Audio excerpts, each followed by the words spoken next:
সালামু আলাইকুম রহমতুল্লাহ। আমি মনিরুজ্জামান শিমুল,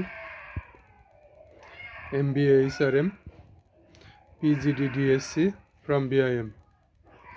আজকে উপস্থিত হয়েছি বাংলাদেশ শ্রম আইন 2006-এর 42 নং আইনের ধারা 30 নিয়ে।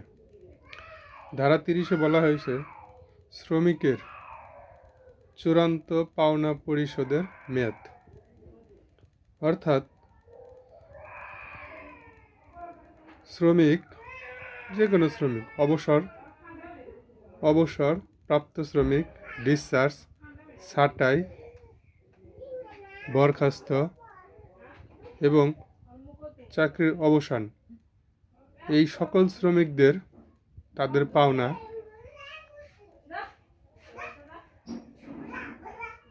চাকরির বিচ্ছিন্ন হবার পর, অর্থাৎ ছেদ হবার পর 30 দিনের মধ্যে পরিশোধ করতে হবে। ধারা 31-এ বলা আছে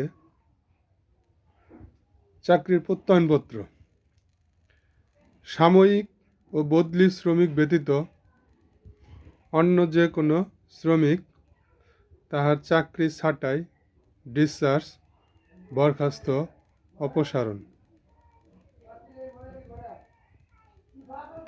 বা অবসর গ্রহণ করলে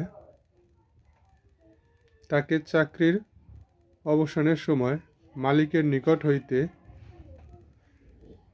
চাকরি সংক্রান্ত একটি প্রত্যয়নপত্র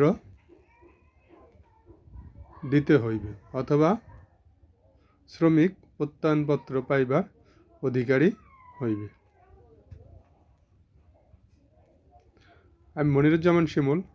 সবাই আমার সাথে বাংলাদেশ শ্রম আইন সম্পর্কে জানার জন্য আমার পাশে থাকবেন, আমার পেজে থাকবেন, আমাকে লাইক কমেন্ট দিয়ে উৎসাহিত করবেন। ধন্যবাদ সবাইকে। আসসালামু আলাইকুম ওয়া রাহমাতুল্লাহি ওয়া বারাকাতুহু।